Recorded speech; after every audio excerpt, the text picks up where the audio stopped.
Iya, baik, izin Pak Kiai, izin Bante ya. Iya. Baik, selamat malam Ibu Bapak Saudara. Salam. Namo Buddhaya. Namo Buddhaya. Iya, baik. Tadi yang Bante sampaikan sebetulnya sangat tepat ya. Walaupun Anda meninggalkan keluarga selama 2 hari, 3 hari, tapi keberuntungan Anda luar biasa. Kenapa? Investasi leher ke atas itu penting. Orang menjadi begajulan, orang menjadi tidak lembut karena tidak banyak isi otaknya. Betul tidak? Isi otaknya secara spiritual. Jadi kalau hari ini orang banyak pintar, pandai secara konsepsional, gunanya nggak banyak. Pak Kiai tadi berkali-kali mengatakan kalau Anda berhenti di tataran konsepsional nggak ada gunanya, teori-teori saja. Betul ya?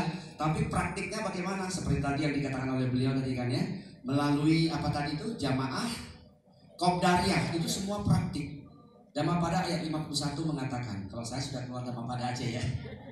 51 mengatakan, bunga yang indah tidak banyak gunanya kalau nggak ada harumnya. Betul tidak? Dhammapada ayat 51. Tapi bunga yang indah akan banyak gunanya kalau ada harumnya. Dhammapada ayat 52. Tadi Pak Kiai mengatakan, ya kan? Jadi kalau kita pandai, makanya kalau Anda memberikan penyuluhan, sebaiknya penyuluhan yang bermanfaat buat masyarakat luas gitu ya. Baik, saya coba, materi saya ada kan? Materi saya ada nggak? Oh ada kok, ada dikirim ke Mas Joko. Coba, ada nggak materi saya? Coba, ya supaya penonton mendapatkan ini, ada, coba. Ya sudah saya kirim sebelumnya. Supaya peserta mendapatkan kerangka teoritis yang bagus gitu ya minimal, tentang bagaimana komunikasi yang bagus ketika Anda menyampaikan penyuluhan. Ibu bapak saudara ingat baik-baik bahwa ketika Anda memberikan penyuluhan, bahasa yang digunakan tidak perlu tinggi-tinggi. Nggak perlu supaya kelihatan keren gitu ya, tahu-tahunya umatnya nggak paham. Ya kan ya? Jadi saudara sekalian, kristalisasi keringat harus kita deskripsikan agar dia menjadi faktual di lapangan. Lah orang kampung nggak ngerti dengan bahasa begitu, maka sebaiknya kita gunakan bahasa biasa, betul ya? Jadi saya kira saya ingin menyarankan kepada kita semua, kita lihat pasar. Karena ingat, buku saja bahasanya beda. Anda lihat Bante Sur tadi, sangat terinci ya, betul nggak? Kerangkanya dan seterusnya. Karena beliau akademisi. Buku ilmiah tulisannya bahasanya ilmiah. Buku populer bahasanya populer. Novel tulisannya beda, cerpen, cerbung bahasanya juga beda, betul tidak? Jadi harus tahu di mana kita. Misalnya saya ketika di warung kopi ketemu dengan teman-teman, ketemu Romo Tony, Ko Rudi nih di warung kopi, nggak mungkin saya menggunakan bahasa baku. Ko Rudi, pukul berapakah besok kita bertemu? Lama-lama bukan mengerti beliau, gua dipukul. Bahasa baku kan pukul berapa, bukan jam berapa. Tapi kan nggak mungkin kan Romo Mimin, betul nggak? Romo Surya Miharja ini nggak mungkin, pasti saya menggunakan bahasa sehari-hari. Jam berapa besok kita kumpul? Oh jam 5 sore. Betul nggak Romo Dermawan ya? Pasti gitu. Kenapa? Karena kita menyesuaikan lokasi. Karena saya pernah lihat penyuluh itu ketika memberikan penyuluhan melalui video-video itu ya. Ini penyuluh ini pintar, pandai, tetapi dia tidak pandai mengolah informasi untuk disampaikan kepada audiensnya. Itu masalahnya. Kalau dia pandai, maka dia bisa mengolah itu kepada audiensnya gitu ya. Oke, kalau ini tidak bisa muncul, nggak apa-apa, saya sampaikan kepada Anda. Penelitian di Amerika, saudara sekalian, ada 15 tingkatan. 15 tingkatan ketika seseorang melamar pekerjaan. Tingkatan dari yang paling bawah, multilingual ability. Orang ini punya kemampuan bahasa asing yang hebat, ya kan? Tapi dia urutannya ke-15, urutannya jauh. Bisa ya? Oke, ini dia. Next, kita bantu next. Ya. Oke, terus ya ini sekadar Anda tahu saja. Kadang-kadang kalau Anda jadi penyuluh, yang ini bagian depan harus Anda tampilkan. Untuk apa? Menakut-nakuti orang. Ketika Anda tayangkan ini, orang takut loh. Gila, ngeri ya, serem ya. Tadi Yeni, wih dokternya gua ya? Iya dong. Dokter yang kedua honoris causa dari India.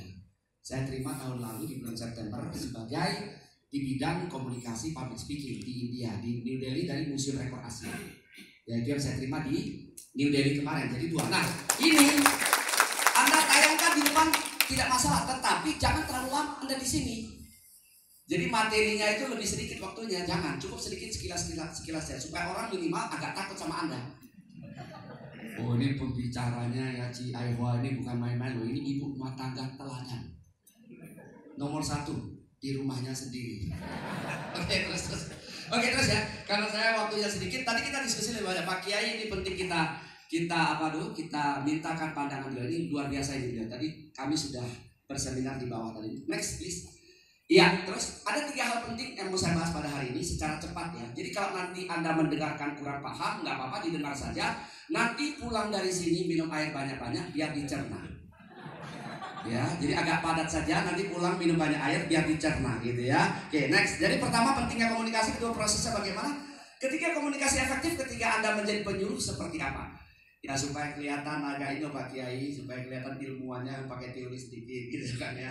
Kan biasanya gitu ya, kelihatan pinter. Nanti kalau enggak kan takutnya, ini dokter apaan kok enggak ada teorinya gitu. Khawatirnya begitu. Jadi ya agak-agak sedikit lah. Oke, next. Kita lihat saudara. Pentingnya komunikasi apa? Saya akan buktikan Anda beberapa negara meneliti next. Meneliti tentang komunikasi itu, ya kan? Yang pertama adalah perhatikan kekuatan komunikasi. Kalau komunikasi Anda baik, Anda akan menjaga hubungan. Betul tidak? Saya bersyukur Bante Pak Kiai, ya. Saya punya teman begitu banyak dari Tangerang, dari Surabaya, Romo Tony yang punya kenangan lucu luar biasa ketika seminar di Semarang. Ada Cilihua, benar ya? Aihwa ini Likuan di mana Cilegon ya. Dari mana lagi ya? Kalau saya nggak sempat sebut, mohon maaf ya. Saya mungkin lupa. Ada ini Pak Ken, mana Pak Ken tadi? Oh ini dia. Ini Pak Ken, ini orang kepercayaan ibu kita ini. Oke, nah. Hubungan baik atau tidak tergantung cara Anda berkomunikasi. Setuju nggak? Kalau Anda berkomunikasi terlalu tinggi, terlalu sombong, menganggap orang tidak ada, maka Anda tidak akan dianggap tidak ada pada saatnya.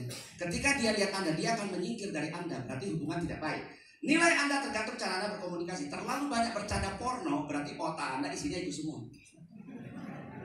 Sedikit-sedikit porno, sedikit-sedikit porno. Porno kok sedikit-sedikit ya Pak ya? Berikutnya customer. Anda akan diundang terus-menerus Pak Kiai juga kan. Diundang kemana-mana, sampai berapa negara tadi beliau sebutkan. Bante Suri sih udah gak usah tanya.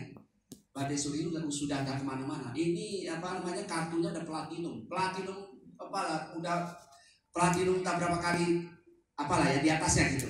Nah lihat, sukses dan kesetiaan. Terus ini pentingnya komunikasi. Kita lihat di beberapa negara lain. Iya, next please. Ya, ada lihat. Di Singapura ada sebuah penelitian, hasil tertingginya adalah 4 paling tinggi. Ditanya, apa yang mendorong orang sukses? Tapi ini ukurannya bukan non materi, tapi materi ya. Karena saya pernah bawakan ini, ada peserta bilang, Pak ukurannya kan hidup ini bukan hanya soal duit. Betul. Tetapi karena di Singapura ukurannya duit, uang ya. Jadi apa yang mendorong orang sukses? Anda lihat paling bawah itu spesialisasi, dokter spesialis, tukang salon. Yang naik 3,1-nya keeping up with education, continuing education. Yang melanjutkan pendidikan. Kemudian having advanced license para pilot, pekerjaan tertentu 3,2, kesuksesannya dari 4. Kemudian latar belakang pendidikan mungkin doktoral 3,3. Kemudian reference from clients 3,6. Ibu bapak saudara, kalau Anda tidak bagus ketika Anda memberikan penyuluhan, orang akan bicara tentang Anda. Dan celakanya di dunia usaha, di dunia bisnis, di dunia bicara, Anda kalau buruk akan dibicarakan 3.000 kali. Plus dengan vitamin, dengan bumbu-bumbunya. Ya kan, kalau Anda bagus hanya 3 orang bicara tentang Anda. Jadi perbandingannya kejam. Kalau Anda bagus hanya 3, kalau Anda tidak bagus 3.000 orang, ditambah lagi Royko, Sasa, segala macam. Jadi Anda pasti buruk dan gak mungkin Anda diundang lagi. Makanya jadi orang ketika Anda tidak siap, saran saya jangan bicara. Anda harus siap, tidak boleh siap. Bante lihat begitu luar biasa. Pak Kiai lihat materinya, ada materi beliau kan. Jadi artinya persiapan itu ada. Jangan pernah menganggap audiens kita itu tidak ngerti apa-apa, itu nggak boleh juga. Tapi kalau kita menganggap kita paling mengerti untuk memunculkan percaya diri, boleh. Ya kan, dengan catatan jangan sampai jatuh ke sombong kan gitu ya. Itu boleh, tapi hati-hati jangan sampai Anda tidak menyiapkan diri. Karena reference from clients ini, orang akan ngomong, tuh kalau mau apa, undang tuh Romo Aseng, Romo Miming, Romo Seno Halim, Ibu siapa, Ibu Liho, tuh Pandita Tridharma tuh, Ibu Liho, Tridharma. Undang mereka, kenapa? Karena bagus. Tapi kalau Anda tidak bagus, nggak ada yang mau refer, nggak ada yang mau mengajukan Anda, betul tidak? Jadi Anda harus bagus. Walaupun kerja di penyuluhan, apalagi ceramah dharma di wihara, ya bayarannya sudah jelas lah. Pak Kiai, ceramah di wihara itu bayarannya STNK Pak Kiai. Apa itu? S, C. T thank you. Ya, N, nuhun. K, kamsia. Nah ini. Dan bayaran 2M. Makasih. Ini masih syukur. Ya yang parah, kalau udah makasih, proposal datang. Mungkin Romo mau ikut menyumbang. Gua datang ongkos sendiri. Ini ceramahnya di Tangerang di pelosok mana? Sama Romo Mimun pernah kita. Sama Bakti siapa itu? Pelosok dalam sekali sampai gua hilang arah. Sampai Wes tidak sanggup lagi mengarahkan saya. Sampai ke sana, makasih Romo. Romo kalau ada mau membantu ini ada proposalnya. Ini kenyataan gitu loh. Nah penyuluh seperti Anda saya tahu juga. Kan saya punya teman banyak. Anda kan jadi teman saya juga kan. Tapi yang bicara dengan saya ada juga. Penyuluh jangan you harap pikirnya besar-besar pendapatannya.